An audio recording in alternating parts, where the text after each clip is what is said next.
1800, Bonaparte va voir ce qui l'attend. C'est une date, vous savez, le 6 février 1800. C'est la date pratiquement de la création de la Banque de France. Et dès que j'aimais ce mot, enfin Banque de France, il faut que nous-mêmes, nous soyons convenablement impressionnés et que nous prenions une attitude de l'intérieur révérentielle. Il y a un monsieur, Gabriel Ramon, qui, en 1929, a publié chez Grasset un ouvrage de luxe, vraisemblablement payé par la Banque de France, une histoire de la Banque de France, un in-quarto de luxe. Et vous y lisez, la création de la Banque de France doit être mise au nombre des institutions fondamentales du prodigieux empire napoléonien. Alors il faut bien que nous regardions ensemble ce que c'est que la création de la Banque de France. Le 6 février, M. Pergaud s'amène. S'amène avec un plan. C'est tout écrit, là, va lire une déclaration à Bonaparte.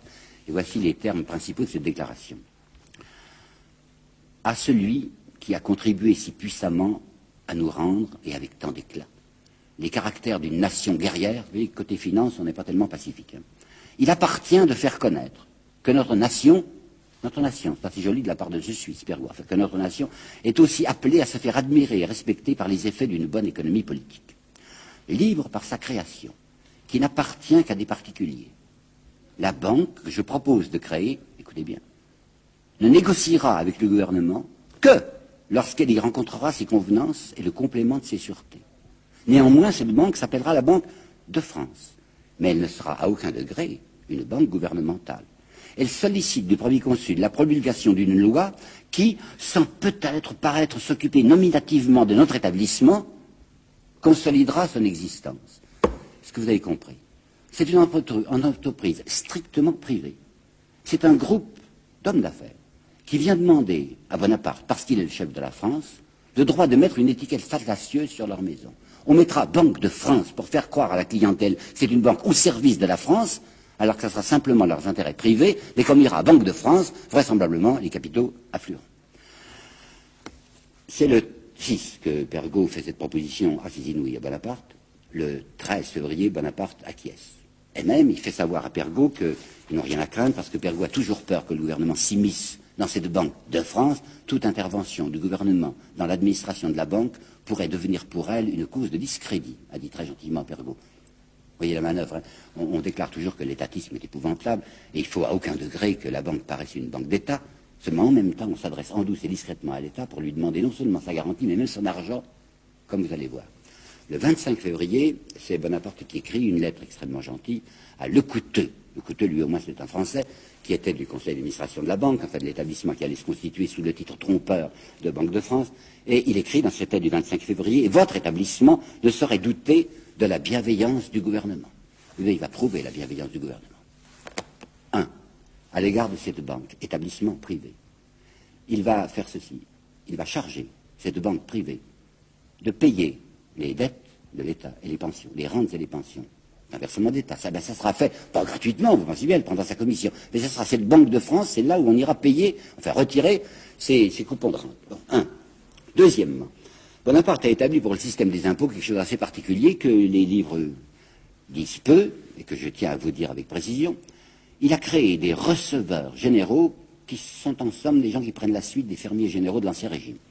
Ces receveurs généraux sont des gens qui vont collecter les impôts et qui, pour s'y retrouver, auront le droit de conserver par devers eux, pendant un certain délai, les capitaux qu'ils auront fait rentrer comme ça en faisant payer les gens. Ils vont avoir à leur disposition cet argent pendant 6 mois, 8 mois, 1 an, de quoi le faire fructifier. Mais comme, bien entendu, ces receveurs généraux doivent donner des garanties à l'État, ils donnent un cautionnement. Avant de faire les perceptions d'impôts, ils versent à l'État des cautionnements considérables, qui se montent à des quantités de millions.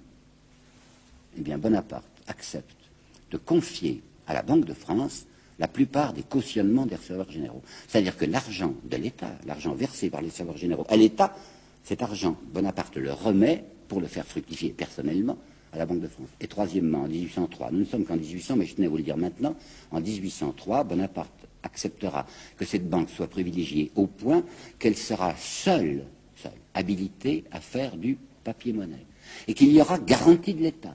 À savoir que s'il y a un contrefacteur, il sera puni par l'État. Les galères, disait Bonaparte. Non, ça ne suffit pas, dira Pergaud, la peine de mort. D'accord, d'accord. Le gouvernement, l'État français, au service de cette banque d'intérêt privé, décide que sera puni de mort le contrefacteur du papier-monnaie de la banque.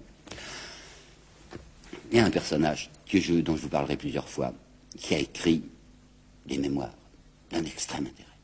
C'est Mollien, M-O-2-L-I-E-N, Mollien, qui a été très longtemps trésorier de l'empereur.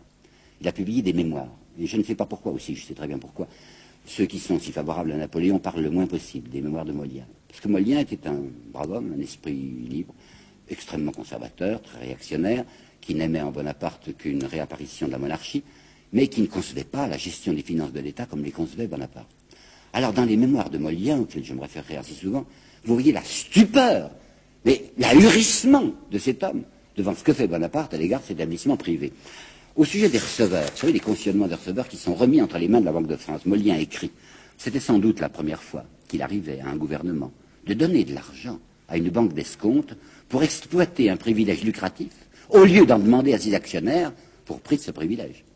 Mais ce n'est rien en comparaison de ce qui va se produire lorsque Mollien va apprendre que Bonaparte a décidé qu'il y aurait un papier-monnaie exclusif pour la Banque de France avec caution de l'État, avec punition de mort par l'État. Je lis, dans le souci de noter aux banques aucune source de profit, le premier consul va jusqu'à autoriser, au bénéfice de la banque dite de France, le partage d'une des premières prérogatives du gouvernement, celle de fabriquer une monnaie. Et en outre, la monnaie métallique que fabrique l'État lui coûte à lui État au moins le prix de l'or et de l'argent. Tandis que le privilège inouï accordé à l'établissement Pergaud, Mallet et compagnie consiste en ce que cette banque, pure association d'intérêts privés, aura le droit de fabriquer une monnaie qui ne lui coûte rien. C'est ce même Mollien, page 362 du tome 1 de ses mémoires, qui a une formule que je vais vous dire. Entre Napoléon et les gens de finance, la partie n'est pas égale. Le caïd est respectueux à l'égard de l'argent. Le caïd rampe. Et il rampera toujours. Et je vais me permettre de vous apporter maintenant une citation peut-être un peu surprenante, une citation contemporaine. La citation d'un très grand écrivain français à propos d'un autre général, bien différent de Bonaparte, lui aussi très puissant, mais puissant jusqu'à telle limite que ce grand écrivain, si dévoué qu'il soit au dit général, a eu le mérite de marquer. Je terminerai sur cette citation que je vais lire lentement parce que je trouve qu'elle est d'un extrême intérêt, apportant un de ces éclairages qui ne viennent pas toujours du passé sur le présent, mais quelquefois du présent sur le passé. Bloc-notes de François Mauriac, 23 septembre 1966. Ce que le général n'a pas fait, et ce qu'il ne dépendait pas de lui de faire, c'est d'obliger à lâcher prise ses mains, ces quelques mains, oui, ce petit nombre de mains, qui tiennent les commandes secrètes de l'État, qui assurent les immenses profits de quelques-uns et qui font de chacun de nous les têtes d'un troupeau exploitable, virgule, exploité.